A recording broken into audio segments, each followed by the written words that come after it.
Dr. Naidoo, I'm very curious. What happens, just high level, to our brain when we, let's say, go through the drive-thru and, I don't know, grab a Jack in the Box taco or a milkshake? After today's video, I put a link down below for 25% off Seeds Daily Synbiotic. They're a sponsor on this channel. They have been for years, which means that they make this content literally possible. Okay. Now, that is a 25% off discount link for their Synbiotic. So it's a prebiotic and a probiotic in one capsule, which means that you're getting potentially better delivery of that capsule, of the actual compounds inside it, because you're not getting it destroyed by the hostile gut biome or the hydrochloric acid in your gut. Now, additionally to that, they have a lot of clinical evidence behind their product. I am not a big fan of probiotics. I usually tell people consume yogurt, get kefir, things like that, probiotic-rich foods, fermented foods. But there is a time and a place to add probiotics in, especially if you're making a change to your diet, especially if you're trying to potentially utilize more nutrients and get the benefits there. So that link down below gets you 25% off Seeds Daily Synbiotic. So we know that in processed, ultra-processed foods and fast foods, there are just ingredients, let's call them, that hijack things like our cravings in the brain, that these foods are manufactured to be hyperpalatable. We've talked about the fact that fast food French fries, many of them are engineered to contain sugar that you don't necessarily taste when you eat a fast food French fry, but they're there.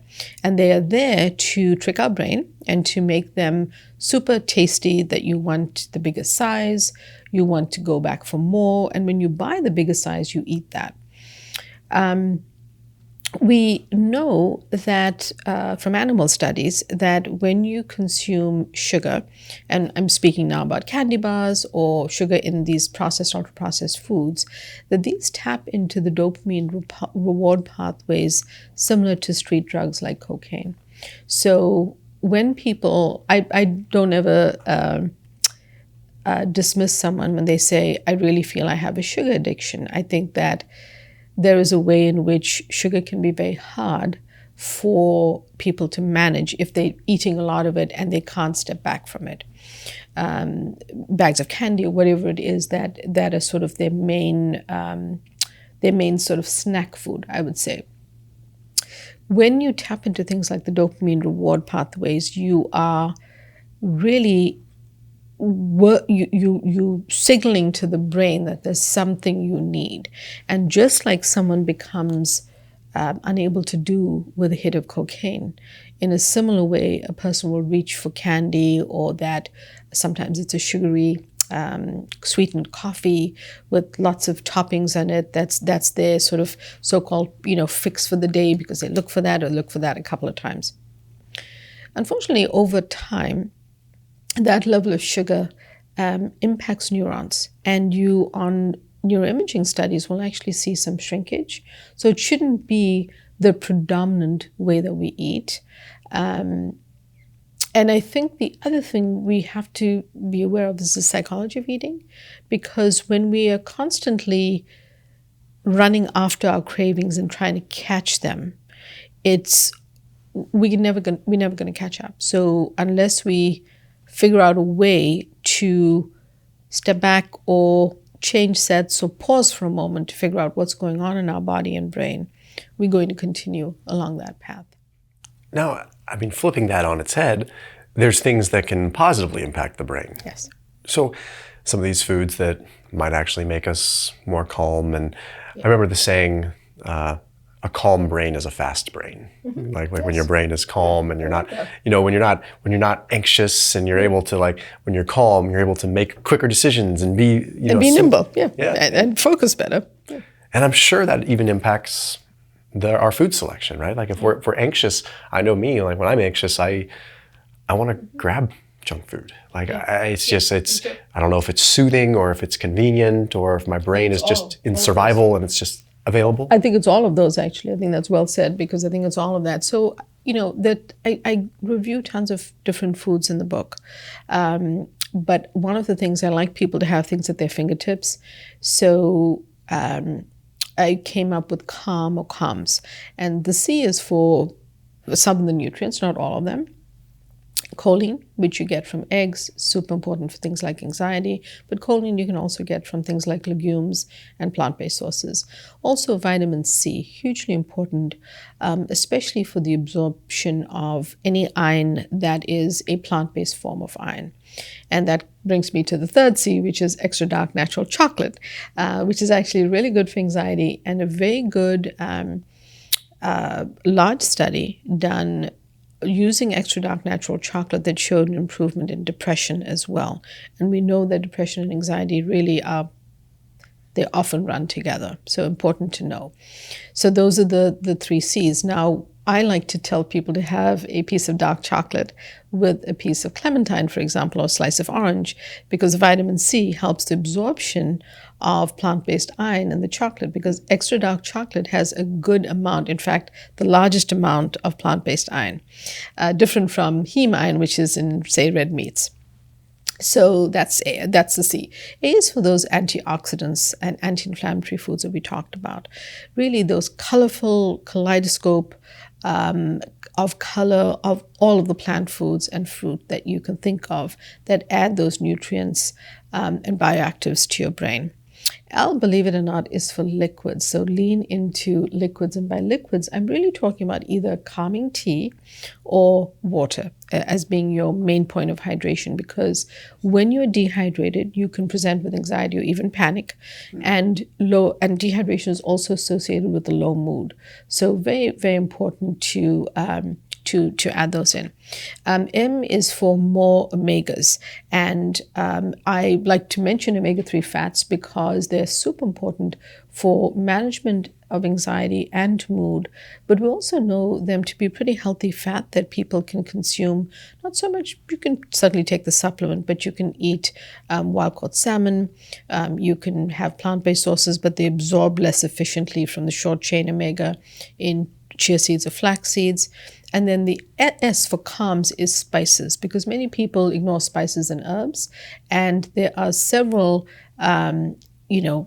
powerful antioxidants in spices, which not only flavor your food, but they actually have really healthy brain benefits, but are also calming to the system. Let's start there. Let's kind of double click on the spices for a second. Like, what are some of these spices that can impact the brain positively?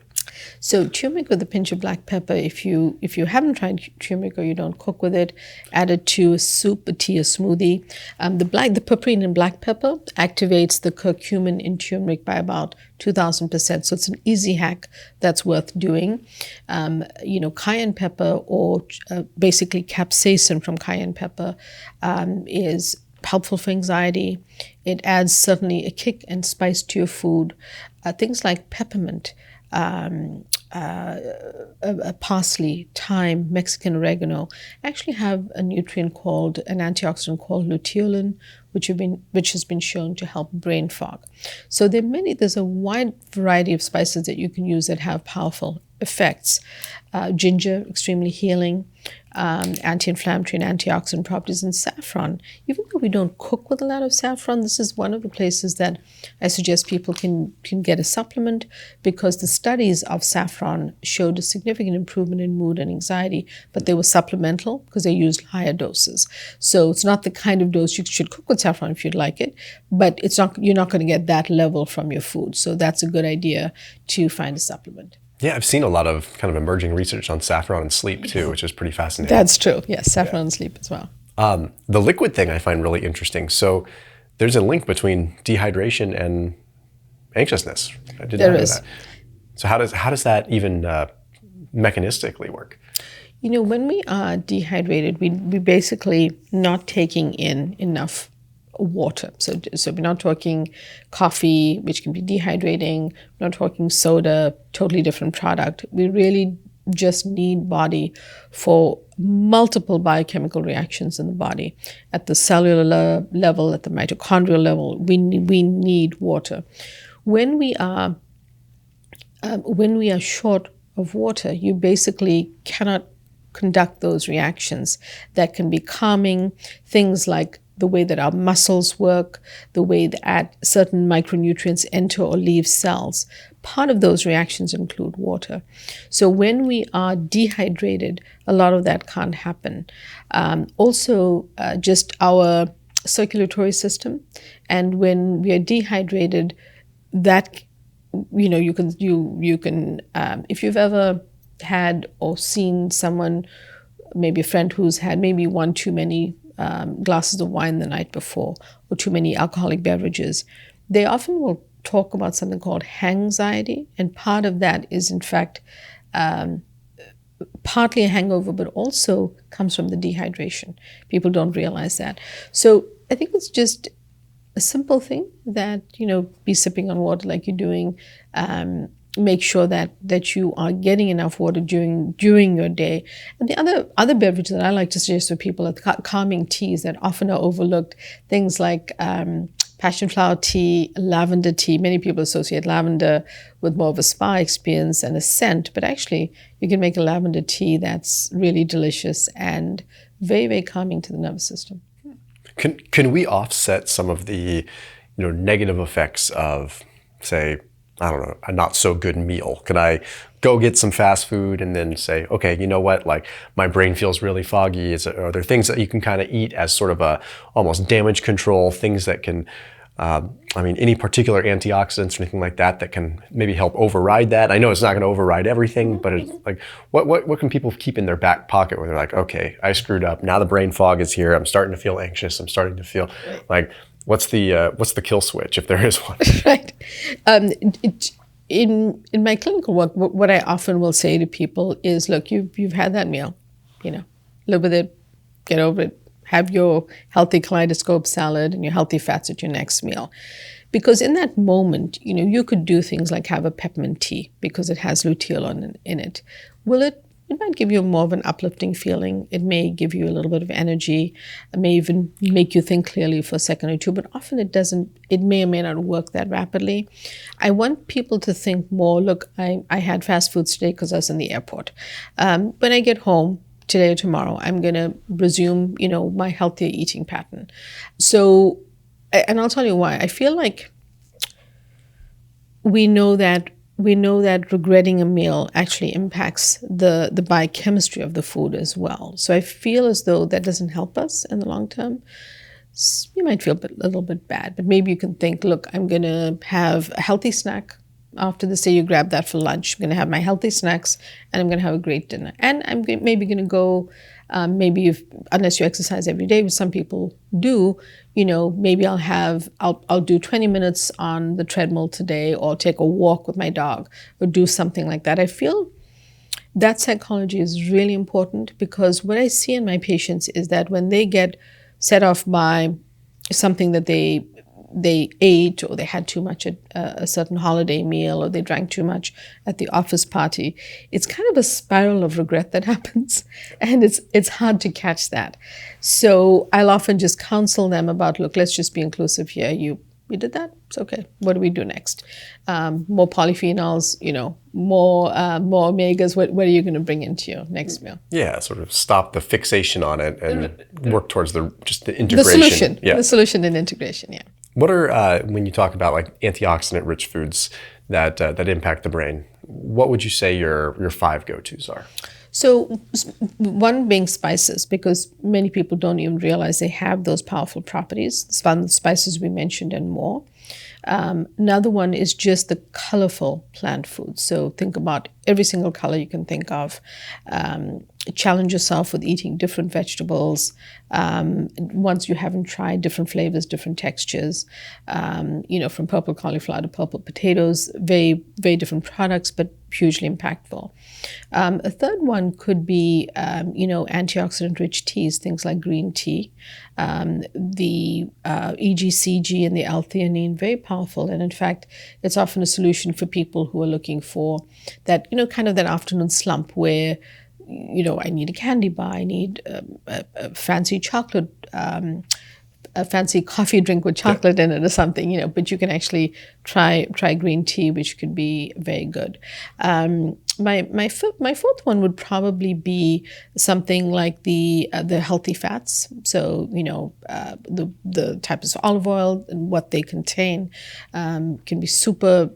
Just a basic principle of how how we basically. How we can eat to just include these every single day in our meals. And I guess the fifth one is a toss-up between, I think I'm going to separate out leafy greens, and I'll tell you why. So all of the different leafy greens, try some unusual ones, try dandelion greens, try watercress, change it up for yourself, because they also contain vitamin B9, which is folate, and low folate is associated with low mood, and research decades ago showed this. So simply by making sure that you have the antioxidants that you need from the B vitamin that you need too, you're also building up your levels of folate in your body. And I think it's a good way to not only have the antioxidant impact, but also the benefit of the folate. Yeah, definitely. I guess we could probably throw chocolate in there too, since that was always... Why not? Yeah. Why not? Exactly. I love chocolate. So, with your book, you talk about kind of the influence of like the gut-brain axis and things like that as well. Like, how does that work? How does the brain actually connect with the gut? Like, what is actually happening there? I know we've got the serotonin link. Yeah. Is it just the short chain fatty acids? Like, where's the connection there? I like to think of the connection not only being that anatomical connection, but also the connection with what the gut microbes are doing. So we know that we talked about the two-way transmission between the brain and gut and the gut and brain, but as we eat food and the food is digested, the breakdown products interact with the microbes. The microbes have different impacts. Like we mentioned, lactobacillus reuteri is involved in neurotransmitters. As those breakdown products of healthy foods interact with these, they form a certain type of short-chain fatty acid, and then they're involved in neurotransmitter production. If I'm eating, it's Lactobacillus rhamnosus is involved with GABA transmitters and receptors, and we know that GABA, some of the medications using GABA actually will help anxiety.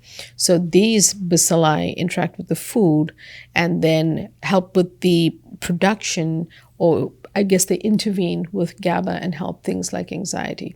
And there are multiple others. There are multiple other lactobacilli as part of those microbes that are interacting with these nutrients from food. So we want to think about it that way, but then we also want to realize that when we're eating those fast foods, the breakdown products are toxic and they feed those bad microbes. Sugar feeds them, sodas feed them. And when they take over, they flip the balance of the gut. You get dysbiosis, you get inflammation, and you get the development over time of leaky gut. When you are eating the healthier foods, the breakdown products, like short-chain fatty acids and everything else, actually are very healing to the gut. And those are the breakdown products we need to actually improve and help our mental health over time. Interesting. So with looking at interaction, the gut microbiome and whatnot, talking about these different strains, where do you stand on, say, fermented food or kefir or any of like these things that have these strains in them? Do those have an impact, or is it a stronger impact to go sort of the prebiotic route and go the fiber route? Right. They all work synergistically, but what I would say is that fermented foods and research have been shown to actually help low inflammation, and this was done in a very good study published in Cell in 2021, done by a research group at Stanford, that showed that the consumption of fermented foods actually helps lower inflammation. We spoke about inflammation in the past, and we know that it drives these conditions. So just by adding in a fermented food to your diet, almost every culture has a fermented food. My tips about these are find a few that you like, because it's not everyone likes the flavor because of that fermented, taste. But if you consume dairy, kefir, plain kefir is a good one. Kombucha, just watch out for the added sugars. Miso, delicious fermented soybean paste. And if you're purchasing them, buy them in the refrigerated section. They are more active. And I really encourage people including these because they're a great way to kind of deal with your gut health in just through how you're eating. Yeah, definitely. Well, what about some other practices you might mention in your book? Like, what do you think about adding in proteins? What are some other pieces that you would say, like if people are trying to say, okay, like my goal is I want to calm my brain, I want to feel in control. Like, what are some other things that people can roll into play here? So, some of them are not just food. So we'll go back to food in a second, but a lot of it is mindset and sort of the approach that is more holistic and integrated. So learning a breathwork exercise, pranayama yoga or breathwork yoga, a study was done a few years ago in 2020. And although it was looking at cardiovascular disease, it actually showed that breathwork yoga helped lower anxiety and depression in this cohort. So just learning a simple breathwork exercise that appeals to you is something I want everyone to know. So if you have an overwhelming feeling of worry, anxiety, stress, you have something that you can use. So it's not just the food. Food is, I see as the pillar of sort of calming your mind with food, but there are the other things. Mindfulness, some form of meditation that works for you. A form of exercise that works for you. For one person, it might be a Zumba class. For another person, it could be weightlifting. It varies, or that combination. Hydration is another one. And mindful eating is a component too. But if you want to hone in on what are the foods I need to have on my plate, I go back to the sort of the calms, mnemonic, and then building in more foods that I discuss in the book. One of them being cruciferous vegetables, rich in glucosinate, sulforaphane. These are those, the anthocyanins, the same thing that brings those the bright color to blueberries, brings the bright color to the purple sprouting broccoli or the or cauliflower. These are actually extremely nutrient dense. They are going to interact positively with the microbes. We know that the breakdown products are going to be good for our body. So these are ways to sort of build out that nutritional psychiatry sort of plate. And most of that plate I want to be vegetables, not because I want you to be plant-based, but because I know the nutrients and satiating value they're going to bring with the polyphenols, and you're still going to have all the other components of food on your plate. Oh, beautiful. Well, where can everyone pick up your book, and where can they find you? They can find me at umanaidoomd.com. You can find my book there. You can find it at major retailers and online bookstores. Check out my newsletter also at umanaido.com. And you can find me on social media at DRUMANAIDOO. Perfect. Well, we'll link out to all those below. Thank you. Thanks so much, Thomas. Okay.